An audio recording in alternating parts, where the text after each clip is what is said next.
भारत और चीन के बीच में पिछले लंबे वक्त से जो कुछ हो रहा है वो बहुत ही गंभीर है। इसको लेकर सिर्फ ये दोनों देश ही नहीं बल्कि अन्य देशों के लोग भी रिसर्च कर रहे हैं, क्योंकि सवाल तो उठ ही रहा है कि जिन दो देशों के बीच में 45 साल से कोई मानव क्षति नहीं हुई, उसके बाद ऐसी हिंसक झड़प हुई कि भारत और चीन दोनों ही देशों को नुकसान पहुंचा।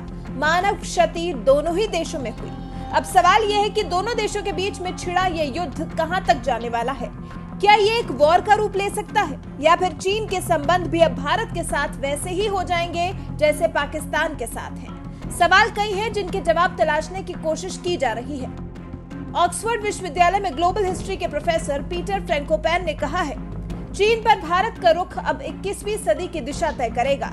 अमेरिका के साथ भारत के मजबूत होते रिश्ते चीन की आंखों में खटक रहे हैं। फ्रैंकोपैन ने कहा है कि लद्दाख में मिलने वाला पानी और खनिज बहुत अहम है, लेकिन लद्दाख ऐसा इलाका नहीं है जहां आप आसानी से सब कुछ हासिल कर पाएं, और चीन का इस तरह से भारत पर लद्दाख के लिए दबाव बनाना काफी अहम है।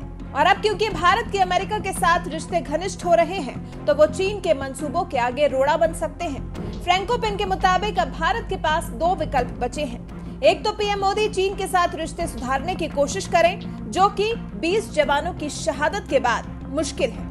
दूसरा विकल्प है कि पहले से चीन के साथ खराब हुए रिश्तों को और खराब किया जाए। अभी जो हालात हैं उससे तो दूसरा विकल्प ही ऊपर नजर आ रहा है। अब चीन से भले ही भारत सरकार के रिश्ते और खराब हों, लेकिन चीन ने धोखे से जिस तरह से भारत के 20 जवानों को मारा है, उसका बदला तो भारत लेकर ही रहेगा। कुल मिलाकर चीन पर भारत का रुख जो भी होगा वो आगे की दिशा और दशा बदल कर रख देगा।